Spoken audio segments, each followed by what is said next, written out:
Chapsticks for different places. Oh, yeah. I one for the office. I took those away everywhere. Oh, I thought you meant like different places on your body. Butterscotch Hey, everybody. Welcome to episode 194 of Coffee with Butterscotch, the game dev comedy podcast, Butterscotch Shenanigans. I'm Seth, and I'm the gains programmer. Ooh, I'm Adam, and I'm a decrepit old man. I'm Sam, and my back hurts. And this is a show where we talk about life, business, and working in the games industry. Today is March 11th. 2019. Shockingly correct sounding. It's just a regular day. Yeah. Just a regular day after Mario Day. It's just a regular Monday. Before we get started, we have a warning. There's going to be profanity, maybe curses flipping around, like flipping wombats. curses. So don't. You're going to need to step aside. You know, watch Practice out. your defense against the dark arts. They're coming. They're coming. They're coming for you. We'd also like to thank our supporters over at moneygrab.bscotch.net. If you'd like to help support the podcast and keep our mic juice flowing, you can head on over there and we'll grab your money. moneygrab.bscotch.net. Let's get on to the news. It's daylight savings. Oh, God. The worst Have we figured this out yet? Nope. No. None of us know why this happens. My wife was explaining to our niece over the weekend what daylight savings is. Our niece is in India. And this 8-year-old the whole time was like, I don't understand. Right? What do you mean you changed the clocks? Why would you all agree to have less sleep? Why would you do this? So and of course we're like, I don't know. Nobody knows. Literally nobody wants this. We know Nobody why wants this. it was. No, we don't. Don't we? It was No. a farm related thing, wasn't No, it? it wasn't. That's the myth. what? It was actually a golf related thing. A golf I'm related? not even kidding. Is that right? It is. It's trying to read your face. Spin us a yarn at I him. can't remember the details, unfortunately, but I have to go look this up. You mean But it like was- two people were golfing and they were like, you know what would really fuck people up? Is if No, you it had to- remove it had- an hour. We need to win this tournament. What if we change the clocks? No, I swear it was some weird sports related thing.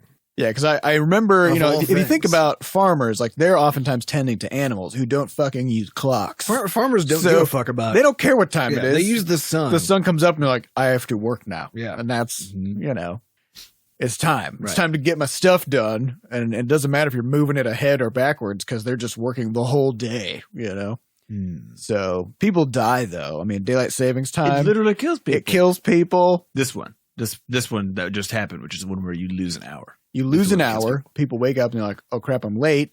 They're also tired. Mhm. Then they rush Yep. out the door, drive Car like accident crazy. rates go up. Car accident rates go up. Mhm. Heart Yep. attacks go up Mhm. because of people panicking. That's also and just on missing Mondays, things. though. Is actually the most common day for people. Yeah, to is have. Right. it relative to a normal Monday that this is true? That's all Mondays. All Mondays have a higher rate. Yeah, I know of heart that's attacks. true. But then is the daylight daylight savings Monday even worse than Yes, that? I believe so. We'll find the horrible statistics. Yeah. So I mean, this is murder. And yet This is a every murder. year we're like, okay, let's just We all have to do this. Do We've this. all agreed that this is one of those, this is just the way we do things. This is how we do it, and people will die. But we must maintain the tradition. It is true that nobody wants it though. Nobody. I haven't Yeah. heard anybody advocate for daylight savings time ever. not this one. Everyone advocates for the other one. You know We're what this- suddenly- you know what They this just wanna reminds keep me on of? doing that. Uh-huh. You know what this reminds me of? This reminds me of those bugs in the game where they always kind of like, they're just minor enough and they happen infrequently enough that they always kind of fall down the Trello board. Oh, Well, I think yeah. the main You thing is know? that it happens. It only happens once in a bad way every year.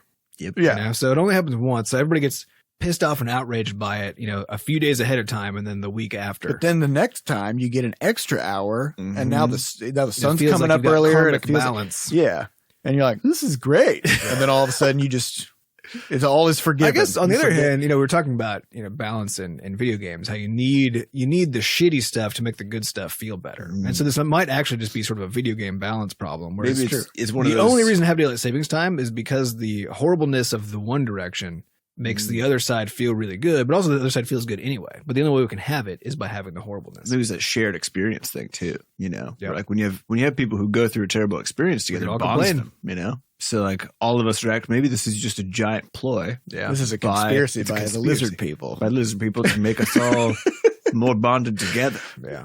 Through Wait, our why hatred. would That they doesn't want us sound to like be what they more? were. You don't know what the lizard people want. That's a good point. They're lizards. That's true. We can't cast Can't- our own feelings we on can't. them. Yeah, cut that out. They got cold blood. We don't know. We don't know what's going on in What's there. going on in the creepy brain? This past weekend, we announced, on Thursday, we announced Levelhead is going into early access in April. On Steam. When in April? Just April. We do have a specific day that we're intending to do it on, but It's best to keep those it's things best to wait yourself. until, Notably, two things. One is it is happening in yes, April. that's correct. So that's Unlike back in November when we said it was happening in November, but we kind of just had to at that time for sort of political reasons, I right. guess. That wasn't completely our idea necessarily. No. So this time, this is us legit announcing, yes, this is happening. It's coming to It's coming to Steam, early access in April. We released a trailer. If you haven't seen it yet, go check that out. It's pretty great. It's got a lot of wahs Sam in and it. Fat Bard really went hard Really on that blowed trailer. it up. Fun. So let's talk about early access. Yeah. Let's talk about Why? We should first say that we've known we were going to do early access since November. Yeah. So Adam apparently has been listening to the podcast from like months ago. Yeah, I like to kind of just see what we've like our thoughts on stuff and see how just even 3 months later Because we can't change. remember anything. Yeah, and so it's fun. It's fun to go back and listen to those. And I also don't want to listen to it right after we record it because I was just there. Yeah, that's really boring. So I want to have forgotten enough that I could be like, oh yeah, that's why we're doing this now and that kind of thing. So I just hit in the November episode where we came back and we told everybody that was listening to the podcast about this big news item that we had that we couldn't share with anybody, and that was it. That was it. That was it. It was And the then fact- we didn't. And We, then we we didn't. owned up. We owned that one. Yeah, we did. So, that was- the reason we decided to go to early access was we had a pretty lengthy internal discussion about the type of game Levelhead is and really the sort of power that comes from the game like this, which is all about the community. Well, I want to give a shout out to Hopfrog. Yep. Who is a developer who we met in Uruguay. And we had been kind of just keeping an eye on what this guy was doing. Is And that a company name or a handle? as his company name. It's just him. And then he's What's got the a game called Forager, Yeah. which we met with him and he was so pumped and he was like, I stole so many things from Crashlands. We were like, great. Yeah. We stole tons of things from other people too. Yeah. So it's just how it works. And we went, so I was on the Game Maker podcast called Obj Podcast, which is it's hard to say and spell, but and to catch up, I started listening to that podcast, and he was on the episode before me, and he started talking about what he was doing with his game, which was he was going into early access, and he had it up on itch, and he was like, yeah, the game's not even close to done, and it's broken in all kinds of ways, but there's still enough stuff in there that I've been able to, grow this community, and he ended up with like 80,000 Steam wish lists. Yeah. Just from having his game up on itch, like a small At that time, demo. we had, I think, 300 maybe. Yeah. But- So we looked at that and we were like, wait a minute. You can do that? Yeah, it goes to the whole thing we've talked about, which is people cannot care until they can play it, essentially, in a lot of ways. And so the question that immediately came out of Seth wrapping up his podcast episode with the Object podcast was can we do that? Can we because do this that? game seems perfectly fit for it. It's not like Crashlands where we had this long narrative to spool out. Yeah. This game is all about playing content and also this churn of just infinite variation of content created by this user base. So can we get to that part sooner rather than trying to do it all at launch and have that whole weird thing? So we started looking at all these different games that have been doing early access. So we looked at and some of the games that we loved playing. So Kerbal Space Program or RimWorld and Slime the Rancher Spire, or Slay the Spire. We're like, shit, these are all in early access. And they're all doing great. And these are the kinds of games that are built Subnautica. And these are the kinds of games that are largely built on interactions between modular components of the game. Yeah, so crafting games or I guess the card game in that one case. Yeah, or building games, because the idea here is if you have a game that has 100 components and each of those components can interact with like most of the others, then all of a sudden you've got, hundreds of thousands or tens of thousands of different ways that you can combine all these different things. Or if you have a roguelike where the experience can be different every time, so that if you add new content, people are guaranteed to always get to experience it. So there's this thing where, if in a story-driven game, adding new content takes away from the early access experience because now it's spoiled. And if you change the story, people don't want to have to go through the first 10 hours of the story to get to the new part that you changed, even though they may have gotten past it or whatever. So we're looking at level Levelhead with Crashlands, right? Because every time we put out a content update and then we add some new stuff, like you basically a player either has to go back to experience it, people or they can't don't see get it. to yet, and so it doesn't even matter that we put it there because they didn't know what it was like to not have it. Yep. Yeah, so the incentive on us as a developer for a story game is like, well, it's done now. That's it, right? And so with Levelhead, we started looking into like, okay, what would this look like? And we just decided, yeah, I think this is the kind of game that it would work for. And the one kind of catch to all that was we were planning on doing our normal sort of simultaneous launch thing. It was going to be, PC, Mac, iOS, Android, and Switch. But then when we started learning about DevOps and about this continuous delivery, we thought, okay, if we do the early access stuff, then that means we can really rapidly develop the game and continuously deliver, smaller updates and be really responsive without having to worry about compatibility issues across a large number of platforms, without having to worry about, sort of making sure that we are constantly adhering to all the different terms of different platforms. And like, if we keep it in one place, then we can do really, really well in that one place, grow the community there. And then when we launch a full 1.0, then that's when we, blast it out to all the other platforms. So it all seemed to make sense. Yeah. And then Mario Maker happened. Yeah. So, we didn't actually have a timeline. We just thought we were still going to do it until we thought it was basically like felt done. Yeah. Which I think we tend to overdo it, I think, in terms of what we believe to be the requirement of quality before it goes out. Our good enough bar is actually very high, a bit higher than and so when the Mario Maker thing hit, we basically just had this really long meeting where we looked through where the game was, all the priorities in the game, and then just sort of removed everything that wasn't absolutely required. Well, because when that came out, we looked at when we would need to have the game out in early access to get ahead of the Mario Maker launch. Yeah. And it basically meant it had to be out in April. And that's why we're going to do it. It's just what has to happen. Yeah. So we saw that, and then we had to walk that back and ask, okay, well, if this is to be out in April, but we need to get it into the public's hands for at least an alpha test at minimum, right?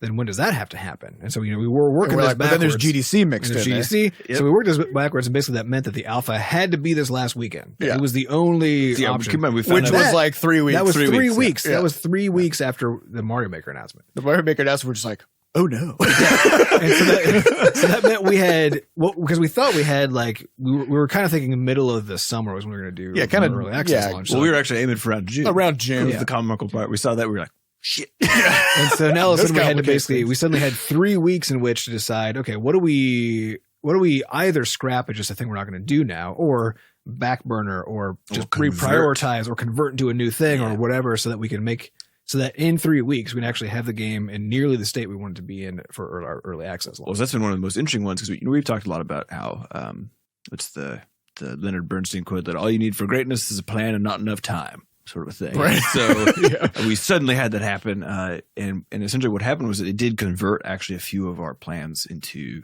other things. So, for example, when you boot up Levelhead for the first time, you are treated to this sort of employee corporate presentation about like your role in the company and what you're about to do. And that thing actually is sort of the boiled down essence of what was originally going to be this longer form dialogue based story, almost kind of similar to what we had in Crashlands, where a lot of characters talking and that sort of thing. And we actually had the art for the dialogue system was in, and actually the dialogue system is in, or was in, I guess. And then we had the characters done, that sort of thing, but we didn't have the story written, and nor did we have really a total understanding of what the story was going to be, and it was going to require quite a bit of verbose work to put together, because there's going to be every single level you played in the campaign, it was going to have a lot of people talking before it. They'd say, oh, here's this, whatever, and then you go in. Which it might still eventually. We don't actually know. It may still, we might still have pieces of that. Not right now. Yeah. But it shifted the focus in this really big way, where it's like, okay, how can we deliver? Because that was going to increase the difficulty of translation. It was going to increase the time of actually getting this thing out. So then the question was, okay, how do we still really get people into the world that we're trying to build, really make them feel like they're in this place and they're taking up this role, but without having to do that? Like, what's the sort of equivalent? And so we just storyboarded this presentation and then just built it, and people loved the hell out of the thing, which was so fun. And I love that. We had this was during one of our brainstorming sessions. We have a section. This is not a spoiler because it's literally the first thing that happens, but where you get to no, absolutely not. Do not spoil it. Too much of a spoiler. Yeah. All right. Fine. It is the first thing that happens, but it doesn't mean it's not a great time that you don't want to spoil. All right. I won't say super good. It's super good. But so we converted a few of these things that were going to be more monumental projects, I guess, into just sort of like what the bare essence of it was to deliver what we needed to deliver. And that, I mean, you know, that's what you got to do sometimes when you're working on this creative stuff. And actually, it's good. Like, I'm totally happy with how it turned out. I'm not bummed at all that we scrapped the dialogue system. I'm like, this is good. And people really like it. It seems to fit with the tone of the game. And that was actually one of the major requests we got from the alpha. Was people were like, I want more of those. Yeah, do more of that. Okay. So that's one of the nice things about doing the alpha too this weekend is you get to see what people actually respond to. Yeah, we learned about what made people the most excited and also what we had the most fun seeing, right? And one of those things was just the weird, complicated shit that people came up with. Yeah. So we have this system in Levelhead that's all about switches. So some items in the game are receivers, so they listen to sort of signals, and then some items are switches, which send signals. And the signals, it's binary; it's either just on or off. So you may have a lever, and when you flip it, it's on, and when you flip the other way, it's off. Or you may have a proximity sensor that if a player comes near it turns on, and if a player leaves, it turns off. So you assign numbers to these things, and then the receivers who have the same number will now listen to whatever the signal is. So you may have like a big inflatable block that, when the player comes near, then it inflates, or when an enemy comes near, it inflates, or when they collect a number of coins, it inflates. You can do all these different things. And people started, especially this one guy whose handle was 9J0806. Which is, I don't even know. I think he's a robot or something. He started making stuff. He started making stuff that actually made us rethink our entire strategy on like what actually we need to be focusing on in the game. Because how we're going to deliver content early access. Because we kept thinking like this is a platformer. And when this guy got his hands on the game, we're like, oh shit, this is like an erector set. Like this is a toy that you can do all kinds of crazy stuff with. So this guy made a calculator where he figured out how to use inflatable balloons attached to different pressure plates to create a numerical display. So you could like step on different pressure plates and then the same like area would change what it's displaying to show the number. Yep. And so then you could do math by, you could say like 9 plus 3 or something. And then once you flipped a switch after you put the numbers in, you'd go to the next room. And then it would give you that number of enemies to fight. Yeah. So you'd be like 9 plus 3, and then you go to the next room and like 12 enemies fly in. And we're like, what? And this was the first thing that he did. Then he went on to make some kind of weird pseudo Tetris game where like randomly things inflate inside, like while you're dodging bullets, and it like stacks up and then you escape. He made a 3-in-1 arcade game sort of style thing where he made a recreation of Space Invaders. He made a recreation of the original Donkey Kong and one of the original Mario games, all in the same level. So you'd flip a switch to change. You hop in a barrel to travel to that arcade game. Yeah.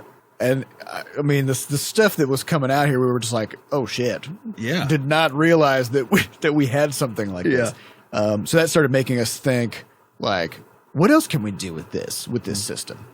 So we have now, like today, we have to go and have a discussion of trying to figure out like how we can really blow the lid off of that whole thing. And we should probably pause the podcast right now because it is currently a wind tunnel in here because our AC just kicked on.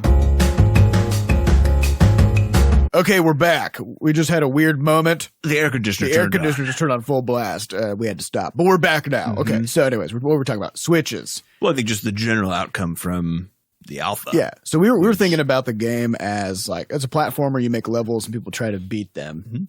And you have sort of a platformer first and then a level sharing editor thing second, but kind of equally. It was kind of, they're kind of equal parts. And we're just thinking about these switches in the context of like, oh, people can use these to make interesting levels for the people to beat. But what we saw is basically you can make contraptions. Basically, you can make weird toys, and also those toys are also very shareable things, right? People like seeing, they're like, "What the fuck? How did this happen?" And so part of it is sort of exploring that angle of the game. That was the case in things like Kerbal Space Program with the mod scene there that kind of introduces these kinds of components as well, because there's some big robotics mod, which is one that's so like complex and you do such crazy shit with it that I added it once, then tried to play with it, and I was like, this is beyond my skill. Take it away. You know? Yeah, what you end up doing is you end up sort of like turning. You can hotkey different servos. Yeah. So you sort of like you build your robot with little extenders and benders and things, and then you can, for example, like I hotkeyed my numpad and I made a rover that could like walk around and stuff, and you had to like control its legs with different keys, all this stuff, which you would never, like the creators of Kerbal Space Program never intended for this because they didn't put it in the game, and then somebody did anyway. Well, so the thing is, the alpha was super interesting because it was essentially a crash course in early access, which is exactly what we were intending to also test our dev processes, to test how we are feedback system. Yeah, how we're able to continue getting work done in that environment. Which was we weren't. Yes. At first. Yeah, we weren't at first, and then we got. I think it's also weird because it was a time limited thing. It was just over a weekend, and so of course we're not normally working on Saturday, Sunday. As like full work days, but I had the feeling like I kind of felt like I was supposed to because it was time limited, and it was definitely it was a little much, but it was much. It was we got to figure it out, figure that aspect out. But I think it was really good because we got to see, one, the game's got legs. It definitely has some legs to it. And then two, that the approach of early access it'll just give us a ton of design ideas. Like we had plenty of interesting feedback from people where it wasn't even necessarily that we would take the exact feedback that people gave us, but it sparks a discussion about a thing that then leads to, a design change, something like that. So it's been super interesting. I'm so excited to actually get the thing into early access for real so people can, like a wider audience can play it. We'll see what happens there. Yeah, it's going to be good. And it was also kind of cool seeing, like, once we had enough people in the pool, then they were able to, talk on the Discord and kind of compare notes. And you already started to see these kinds of like cultural ideas start to emerge. So one of the first things that I made when we started the pre-alpha was I had this dumb idea for a level that had package jump panic, called package jump panic, where there's a move in Levelhead called a package jump, where you throw a package onto some spikes and then you jump off the package while grappling down, and you pick the package. So you basically use the package as a platform. You pull yourself up by your own bootstraps, right? Yeah. But then you shoot your grapple down, and you bring the package with you, and then you have to throw it down again on the next set of spikes, right? So you're kind of like carrying this platform with you to keep yourself from dying. And if you mess up the throw or the landing, or whatever, even once, then you're dead. And so throughout the campaign, we employ the package jump sparsely. It kind of happens every few levels, maybe once. It's a hard move, but it's also one of those core moves of the game. It's like a very interesting differentiator for the game. And so it's actually the hardest thing to teach because it's a very hard, it requires pressing 3 buttons simultaneously, right? Yeah. So it's a weird move to teach. And so actually that was one of the biggest challenges with the campaign, was that one of the levels called package jump test in the campaign, it happens pretty early on because, again, this is one of the core things you need to know how to do. And it was just this sort of ramp of difficulty of these package jumps, and to the point where like people can't figure out how to do it just to start with. And so we had to trap them in a little hole in the ground, basically, where the only way you could get out of it was by successfully performing this jump. Yeah. Which is not a lot of fun. So we ended up having to rework actually. That and rework it. Yeah, we reworked the entry of the campaign and a bunch of stuff. But yeah, your package jump panic level essentially becomes this meme, I guess. Yeah, well, package jump panic was a level that was only made of spikes. Like there was nothing to stand on. Your package, and spikes. And so you actually start the level on spikes, but standing on your package on the spikes. And so then immediately you have to start like hoisting your package up and jump to the next thing and throw it down and land on the package. And that's how you navigate the entire level. And so several people in the test or in the alpha saw that and they were like, "Oh, that's kind of a goofy thing. Let me try my own spin on it." So then somebody else made their level called, like zesty package jump panic or something. And then some people started like taking that package jump panic as like a style of level and then attaching their own prefix or suffix to it. Right. And they got abbreviated to PJP. It just became then it just became PJP levels, And so then they started talking about like, well, it's a rite of passage.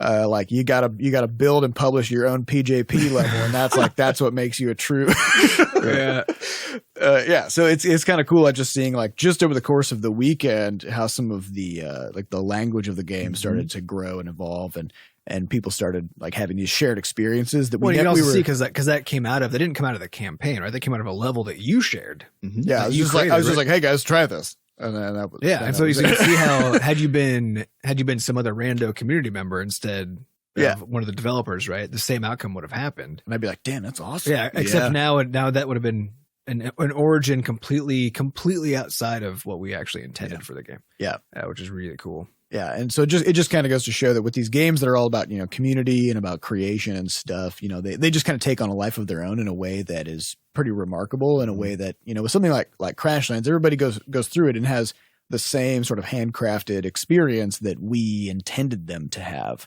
And with something like Levelhead, we have no idea what's going to happen. Yep, really. So it's kind of awesome. So that all happened, and we have a lot of work to do now to kind of parse all the feedback and figure out what the next. Figure out our priorities for the next couple weeks, basically. Because that's all we got. Because we have this is like March 11. We got a week until GDC, and then we have the GDCs. We're just toast. Yep. And then after the next week, it's April. Fuck. And then now we got to figure out. So we have something on the order of a few weeks of 2 to 4 full work weeks, basically. And that includes we have to make new trailers, have to build new levels, test everything. I mean, we're still in it. We're still right in the thick of it. Well, then once we're done, now we're just in early access, which is just more of the same.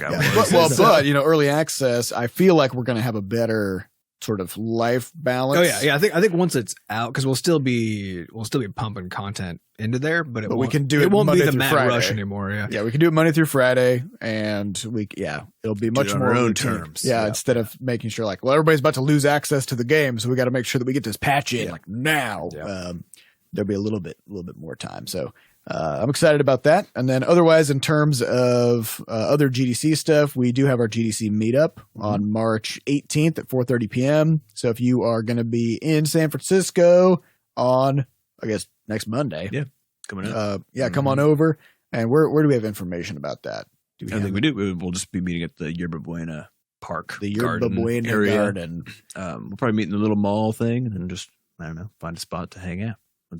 Hopefully it'll be nice outside. Yeah. So maybe I don't know, tweet at us or something. Just keep an eye on our Twitter. We do use Twitter during GDC, so unfortunately, but and we are at Butterscotch Shenanity because that was as many characters. That was as far as we could go. And we also we wanted to get at Butterscotch at some point, but somebody already has that. We can't. Yeah, there was a band I think called Butterscotch. Yeah. I think it's a solo artist, but They also own beescotch.com. They own beescotch.com, and their logo is like a glass of scotch or something. No, it's a different one. There's a different one? There's a bunch of them. There's a bunch of things like that. Yeah. So we were late to the party on that. The shenanigans is really what sets us apart. Yeah. That's it. Everybody's got the butterscotch, but we have the shenanigans. All right, let's get on to some questions. These questions come from our listeners over at podcast.beescotch.net. So if you'd like to get your question onto a future episode, go there, ask it. Maybe other people will vote it, give you their thumbs. And if so, then here we go. Did I use a thumb icon on there or was it an arrow? I can't remember. I think it's a thumb where the end of the thumb is kind of mutated to be shaped like an arrow. Nice. If I recall correctly. Is that right? No. I was like, weird. That would be kind of awesome. Fucking it's a weird. Thumbs up vote. Thumbs up vote. That sounds like an icon name. Yeah, probably. Apparently, there's an icon for a flaming dumpster fire in that icon library. I want to find a use for that. Got to figure it out. It's got to be just exactly appropriate use. I feel like you could use it as a delete button. You could. I think it's more about it's for more like a delete tool. and report. Exactly. This is garbage, and also we need to burn it all down. Yeah, we have to sanitize the fact that this even happened. Yeah. All right. First question comes from Angry Muffin. Will the Veeru be making an appearance in Levelhead? Currently, so who are the Veeru? So the Veeru are the floaty head guys that are the villains in basically all the other. The only villains that we the only ones we have in all of our adventure games. And we don't know yet. I think the story for Levelhead is something we actually still need to hammer out. Probably I'll spend some time on that today and figure out what the overall sort of narrative arc is. Because all we needed to do is get that first one done, which we did. And then that was about as far as the site went. So now that worked and sort of proved itself, it's sort of asking that question, okay, what can we do? How do we want to do this? We've talked about a lot of different potential things that we could do in Levelhead to sort of enhance that feeling of adventure and story. But I think we don't know how to integrate all these things. We don't know yet. And actually, our focus right now on the campaign of Levelhead is more in the mechanical and teaching sense, as well as unlocking content. And we'll be kind of like figuring out the story later on in early access. So Our next question comes from Dapvoo Doopokool. Hey guys, would you ever consider doing a behind-the-scenes look at you guys making the podcast? At least maybe once. I hope I see it sometime, unless you have, and I look really, really dumb. Ha ha ha ha. You don't look dumb because we haven't done it. But Plus, I we don't don't even know what you look like. That's true. Probably not dumb. You look good. Probably not dumb. You look good today. You're looking good. You know? Yeah. Good for you. No, I think that would be boring. So probably not. I mean, It's just us sitting in a room. Yeah, but is that less boring than just listening? It's a good point. You know what I mean? Because like, if that's boring, then also just listening should be boring. You know what I mean? It's true. I think if you can see people's eyeballs and their, No, their I don't human think that's faces true. while they're talking, I think I don't that's think it's always true. more engaging. I think what it is that it's a ratcheting problem, right? It's like Ratcheting fidelity. if you're going to show video, the video has to be entertaining. Now we have to wear makeup. Exactly. Now And then we have to do that thing. You got lights. We do that thing that YouTubers do where they like cut every time they would have paused for even a split second. They cut the video. Yeah. Because people can't wait for pauses. Well, it's because the visuals are not that interesting to look at if someone's just talking. There's also not a great angle you could take onto our current setup. Also, we are surrounded by cardboard boxes. There are t-shirts. But also there are microphones like literally just right in front of Right in our our faces. faces. Mhm.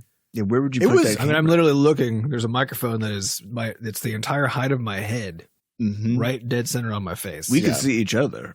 Yeah, But because no we're one- on a triangle. Yeah. you know? No one could see us. Also, we would need a really wide angle camera because we're in a pretty small Like a room. fisheye. Yeah. So that would look It'd great. be a real gross video. It would now be- we're talking about it. Well, We're if not you think interested in this about, at all. a lot of the entertainment value of these videos, like we said, it comes from all these cuts. It comes from things always like moving around. And apparently on news channels and stuff, even though they're just like telling you the news, camera cuts happen every couple of seconds. Yeah. They change angles, they change from one person to the other. And like that constant visual novelty is what keeps you in there. If we just like dropped a camera in the corner and it was just looking at us for an hour, I don't know. I feel like that would be pretty good. It would be pretty amateur. Because I feel like the audio is good. You know what I mean? Yeah.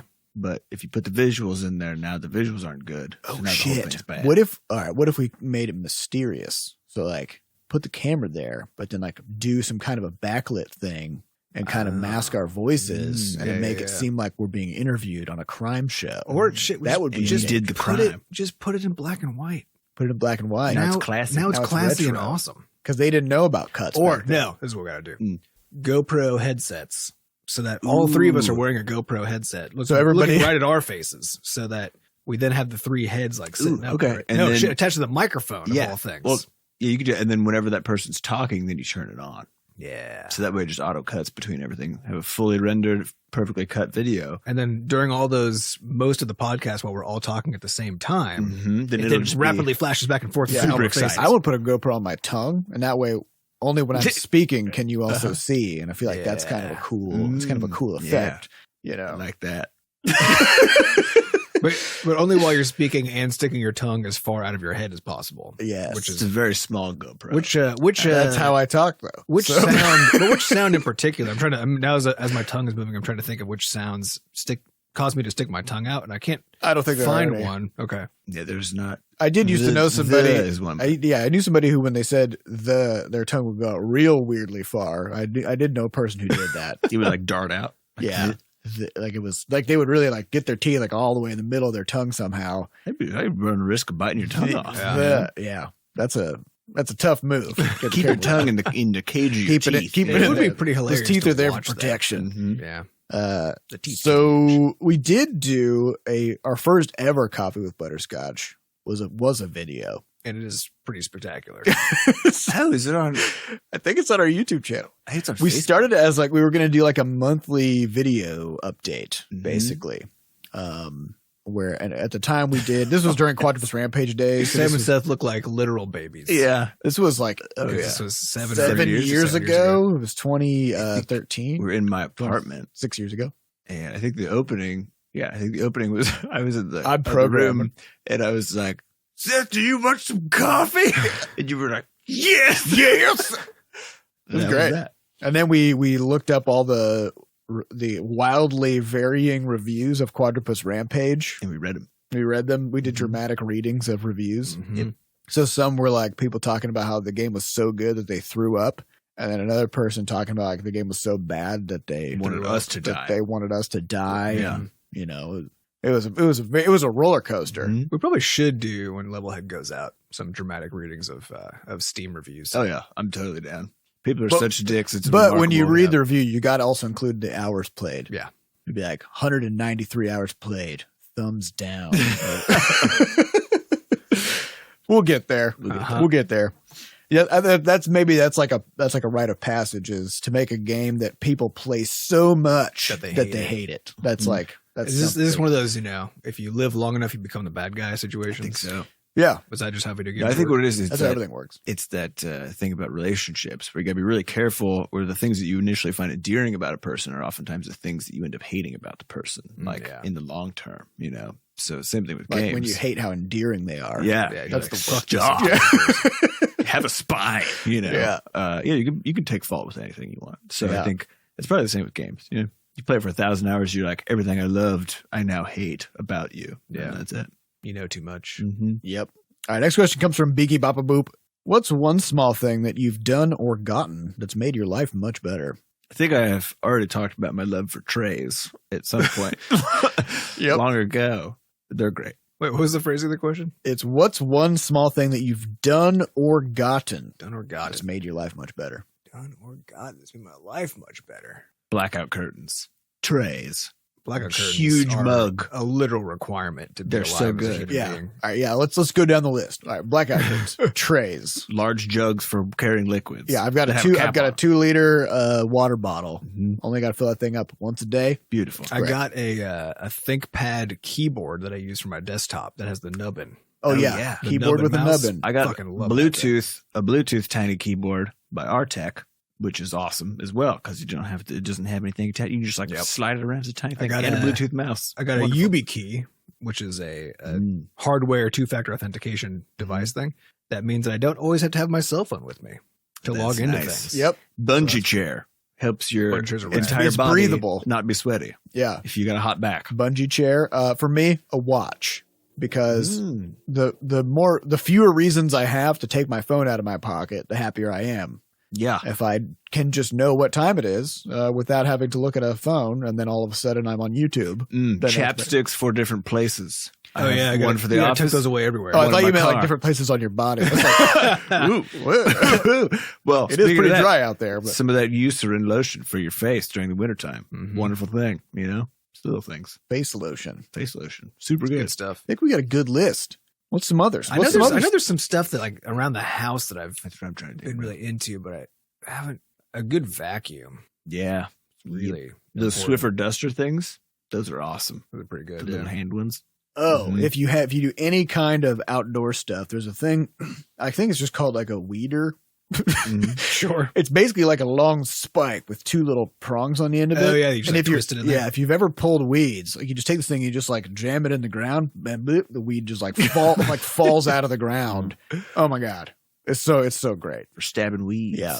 And what else? Everyday stuff. I guess on that note too, a garden knife, which is basically like a really skinny shovel that's sharpened on one side and serrated on the other. Whoa. Yeah, like that fucking So thing. you can just do anything with yeah, it. you can. So you can literally just like you can cut a square of sod up and then like just yank it out, and then you can put a stone there. That's nice. So you can just it's like tracing. So you can do that, or you can just get out really want. hard to get weeds. A garden Yeah. knife. It's pretty fun. Also, we all have robot arms. Oh, yeah. So I don't know what they're called, but it's a thing that you can mount to your desk, and then you put your monitor on it, and then you can position it wherever you want. So if you find that, hey, my neck hurts from being at the computer and leaning forward like a weird vulture and trying to squint and get closer to my screen, you Yep. can just now take your screen and move it To your closer to face. your face Yep. and then sit with actually good posture. Yep. So that's been a life changer. I feel like. LASIK. I Yeah. like that a lot. I'm gonna Yep. be honest. It's not really a small thing. It's not a probably. small thing. Well, it's a small thing. It doesn't. It's a big purchase. It operates on it's a big purchase. It's an investment, But it happens very- Because think about Yeah. how expensive glasses are and all these other shit. Contacts. that you Honestly, now I think no longer those have to things pay are for. still cheaper over the long run. I don't know. I mean, LASIK gets a good like a 10-year Actually, maybe not stretch. because contacts are pretty fucking expensive. They're very expensive. Yeah. Yeah, What does a person spend a year on contacts? I I wouldn't think know. mine were Oh man, I don't know. I think it was like $110 for like a 4 Few months months, or yeah, 6 right. months or something. Something like that. I don't know. Something like, Oh, also It's a couple $100 a year. good fitting jeans. yeah. Some with the elastic in them, so they're kind of like Dude, jeggings. fucking stretchy jeans. Stretchy jeans. I mean, said- I was always kind of on the camp of like, who cares? Bleh, I'm an American and I don't care how I look. I'm gonna wear my baggy 90s pants. I wear my baggy 90s pants. And then when I was like, you know what? I need to quit looking like a sack of garbage. I need to look like I need to look like I'm meant to be here. Yeah. You know? And so The issue is like properly fitting clothes in general. oh, it's a life changer. Yeah. Such a confidence booster. Yeah. Ninja blender. I love that thing. We got one because I used to hate I hate blenders because they make too much damn noise. But this one was a little quieter. But then also, Still, I assume still it sounds like a jet engine. it still but sounds like a jet engine. But quiet jet engine. it the top of it locks in place, so you can never turn it on when the lid isn't fully on. Which maybe is not a problem for you guys, but I've done enough stupid things. That was a problem for me. And then it just blades. It's got 3 blades, so because of that, then the rotor thing is Cleaning actually that a thing cylinder. Is not fun. It's 'Cause easy. We have one of those, but because of the The 3 triple knives. Yeah, because the triple knives are stacked just far enough apart that it's easy to get in there, but not easy to get in there without touching the other ones. Yeah, you got It you requires got callous your it back. requires So it's some called the agility. ninja because you need to be a ninja To to clean clean it. between Yep. the blades. Oh, I love that thing though. I used to hate Yes. making smoothies and stuff because it would take forever. Now, like that thing's just like It doesn't care. it doesn't care at all. Put anything in there, it'll destroy it. But I do want to come back to stretchy jeans. Okay, though, yeah, because that was. I think all of them are doing it now, but there was this period of time where I went because I go buy a new pair of jeans or a new set of jeans every like 2 years roughly. Like when the pair that I have start having crotch holes, then that's now time to upgrade. Yeah. That's how you know. And so From all the jeans a few yoga years that you've been ago, doing, yeah, stretching exactly. out. Yeah. Well, this is exactly the problem, right? A few years ago, suddenly at American Eagle, which is where I think the only place that has jeans that fit me, so that's just where I always get my jeans. They had these, they called them Extreme Flex, and I was like, whatever. I was just trying on some stuff, you know. And so I put them on, and I was like, oh my god, Did you feel extreme I felt extreme and flexible for the first time? Yeah, because I could do anything in these pants. I mean, jeans are kind of not stiff exactly like good jeans, They're you know, but pretty they're constraining. But they're kind of constraining, and especially if you want to use them to like work outside or even just like to go to work or to do things. All of a sudden, you kind of feel like you can't just run all of a sudden, or you can't bend over really easily because you might rip a crotch hole in your jeans, which I've just slowly done for all of my jeans that I've ever owned. But that stretch. That stretch, oh my god, it's amazing. Yeah. And I mean, I was always in the camp of like, whenever I go get clothes or whatever, I'm just in and out, boom, boom. I just want to like get in there, buy whatever size technically sort of matches my measurements. And then whatever the outcome is, that's what I'm just going to be dealing with for the next 3 years. And then finally I was like, nope, fuck this. And I actually I took a day and I went to like 5 different places and tried on a whole bunch of jeans. You found ones that actually fit. Found ones that really fit. And then, and all of a sudden now just everything's better. Yep. You know? Also, It is true. long decorative socks. Super all about it. That's a life changer. Yeah, look at this. Look at this sock. What's the sort of like, what's the outcome? It's just fucking fun in the morning. You look at, I got like 10 pairs of just know. weirdly colorful guess- socks. Yeah, mine isn't the decorative part, but it's the actually buying high quality socks. Yeah, that's also good. So, too. which is like I like all my socks are wool now, or like these weird wool hybrid things. So they breathe. So what I always thought, like, why the fuck would you want wool socks? Because like you think they'd be itchy and you'd get super sweaty. But now, like, I put on cotton socks a little while ago because I still had some old ones, you know. And it was just like I felt so terrible. I was like, oh my god, this is what my whole life used to be like. Was wearing these go fucking back. things. It's like cotton versus MeUndies. Exactly. You know? Yeah. Yeah. I think for me, the last thing is a white noise machine for the sleeps. Yeah, for me, I just use a fan for that purpose, but I probably should get a white noise Yeah. machine. Anything. Yeah, I've got one. Anything It's sleep related. It's good. it emits. I have like the blackout curtains and then the white noise machine. Earplugs. I got earplugs. My dog licks his lips, makes me want to kill him. So I had to put earplugs in. Actually, Otherwise, and his good dog's gonna be earplugs, destroyed. too. Yeah. I got some really, really good ones. I just buy the pack from Walgreens. Works super These well. ones are cheap, but they like, I don't know. There's something about them. Just, I think it's that they're easier to get because you have to like worm them all the way fucking into your in your head, skull. you know? Yeah. And they're easier to worm in there, and they inflate faster and more, and just a little bit better than the ones I've had. Are they the green ones? Yeah, I they're get this, actually- like, huge jar of green ones. No, these ones they're actually bicolored, like super yellow and super kind of pinkish purple, which is Oh, also okay. good butterscotch theming. So I Nice. felt Yeah. pretty good about it. What about a cell phone battery. I used to have one, but I don't care. If I've got one for when I'm traveling. Yeah, especially for something like GDC. Yeah, if you just get if you get a 10,000 milliamp hour battery, it's pretty good size. But then that way you're just like, I could do literally anything. Yeah, we got some luggage cases. Yeah, we got some luggage and it came with the battery. So actually, I do.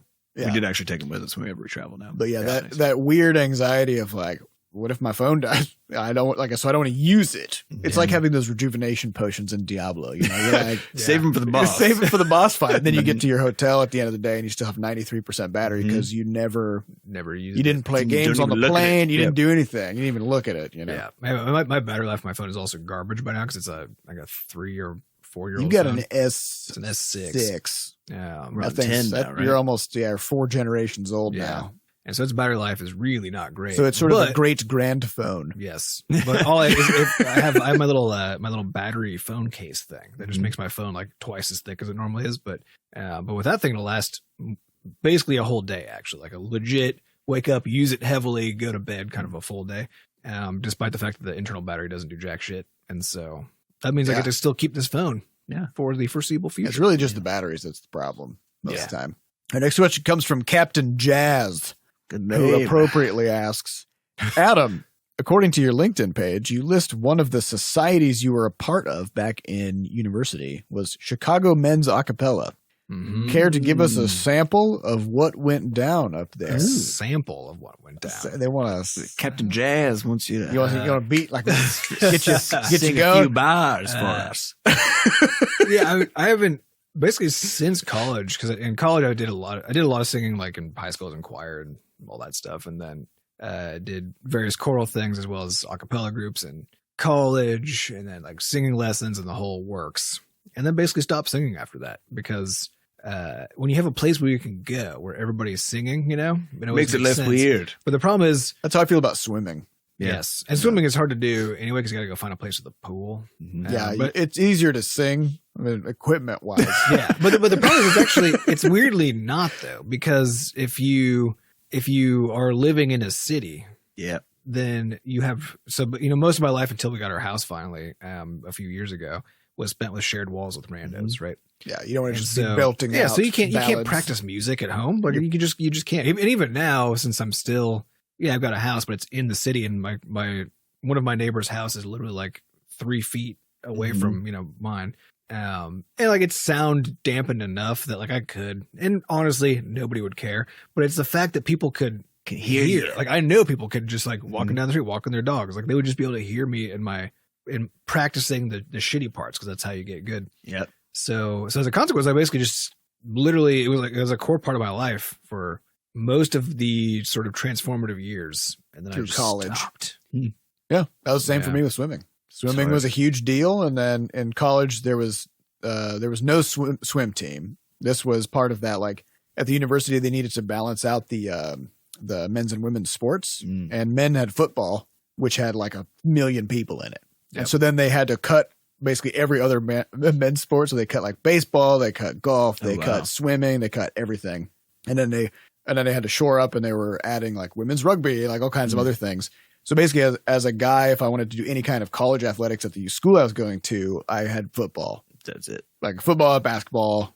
I think that was Which has been funny because now every time they've called you to ask for money, you've just given them shit. Yep. Because what I also knew was that the football team was losing $5 million a year from that school. Crazy. So I was like, no. Before you ask me for a donation, maybe get your own shit in order. You know what I mean? In terms of your finances. But yeah, so like I would have liked to do swimming, but there's no option. So I started up a swim club there and kind of ran that for a while and had maybe 20 people coming to swim. And it was pretty fun. And like we tried to host meets and stuff, but there were no other, like there was nobody to swim against. Yeah. Yeah.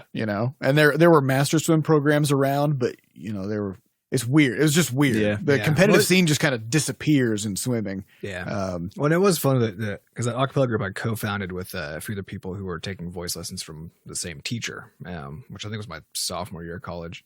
And that group still exists. Yeah, it's cool. It's got like 30 people in it. Like when we started it, we had 8 of us, I think.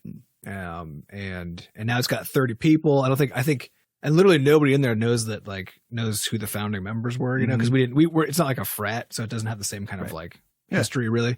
But it has enough of that because you know, there's like an alumni newsletter where they, you know, every year they ask for some money, but then also say like, here's our final concert of the year. We want all the alumni to come, you know, and they do have, there's a school fight song from like the 20s or whatever called Strong for Chicago. Cause that's the school that I went to. Yeah. And apparently at the end of all their concerts where they do invite the alumni, they have that song very last and they invite the alumni to come up and sing it with them, you know? And of course I probably do not remember the lyrics to it at this point. Basically, I haven't gone back to one of those yet, but it's one of the things I definitely am going to do at some point. Yeah. But it is kind of funny because every once in a while I get an email from somebody over there, like they're trying to figure out who's responsible. Because I actually used to own their website until literally this year when.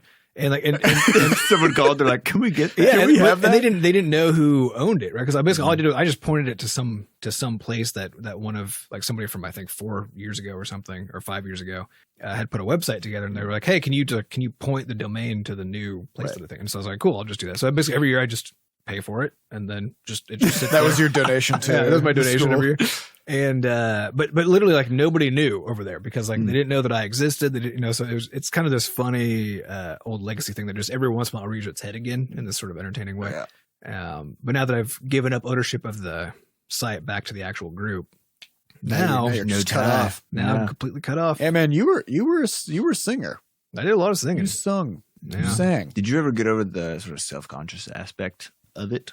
I did enough because actually I enjoyed it quite a bit. Yeah.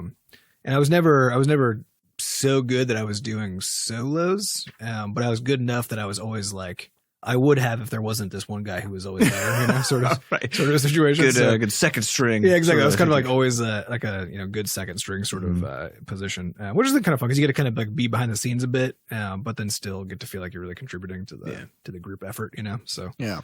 So I really enjoyed it, but. No samples today. No samples. It's just been too long. You know? I can't pull that out of the problem is, you know, those samples they've been fermenting. They've been sitting there in barrels for and not in the good way for a decade now, and they're not aging like a fine wine. No, it's more bacterial than yeasty. Yeah. Next question comes from CreatorRedA. Have you ever gotten a business card from someone that you actually used? On a related note, what are your opinions on self-promotion? Yes, in that when we go to GDC, I collect business cards and I come home, I email everybody who I collected a business card from and say, hey, it was nice to meet you, etc.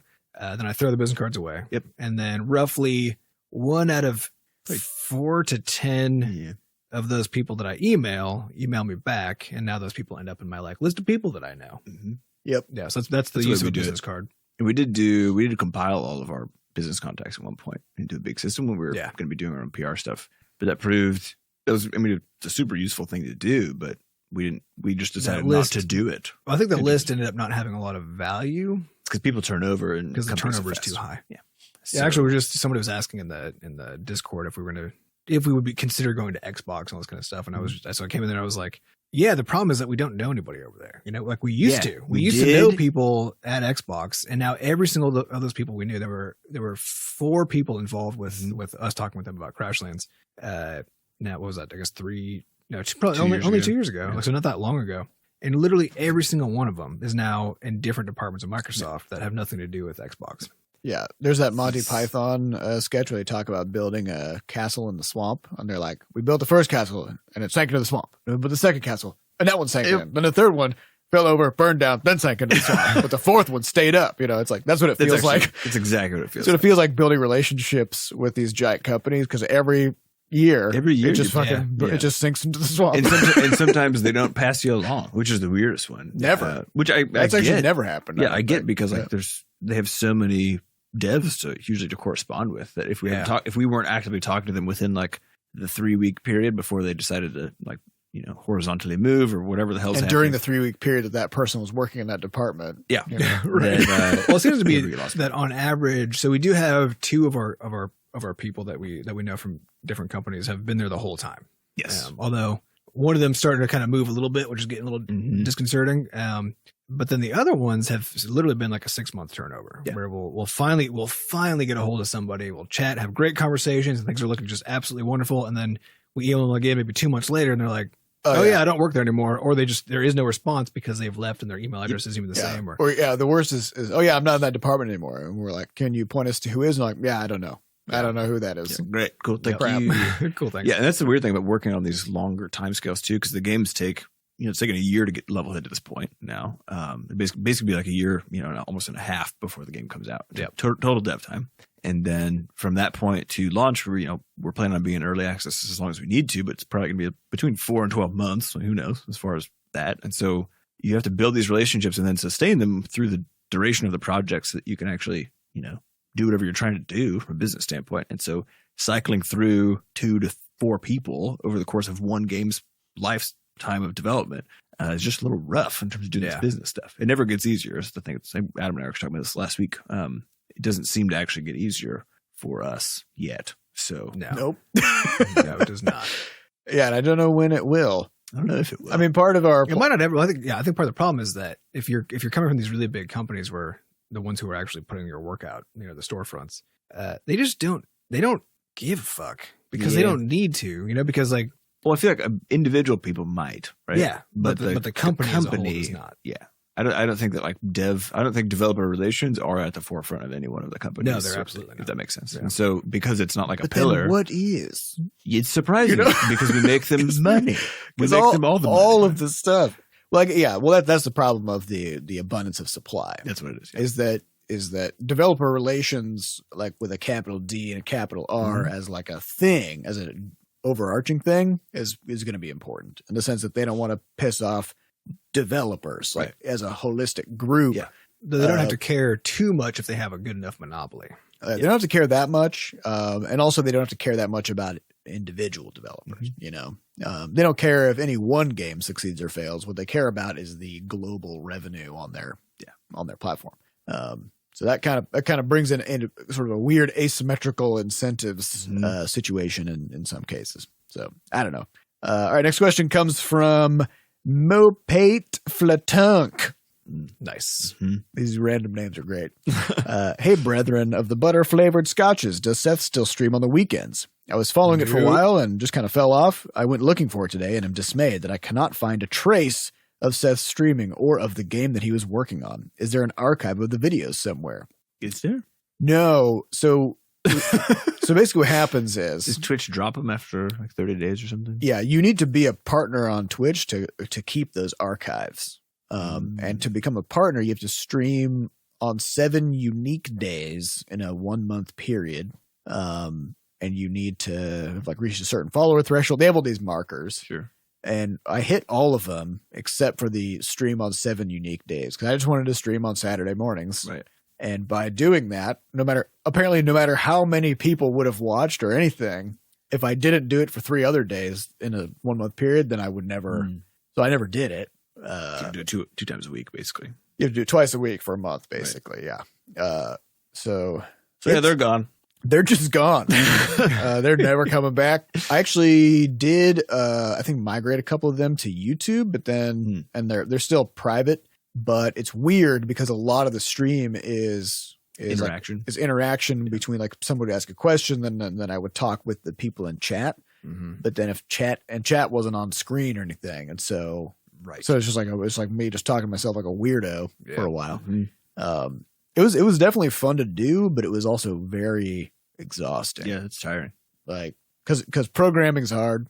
Doing it in front of an audience is even harder. And then also I was doing it on Saturday, my entire Saturday morning, every Saturday for a couple months was also gone. Mm-hmm. So trying to make sure that always fits in the schedule was a bit much. So I don't know if I'll do it again.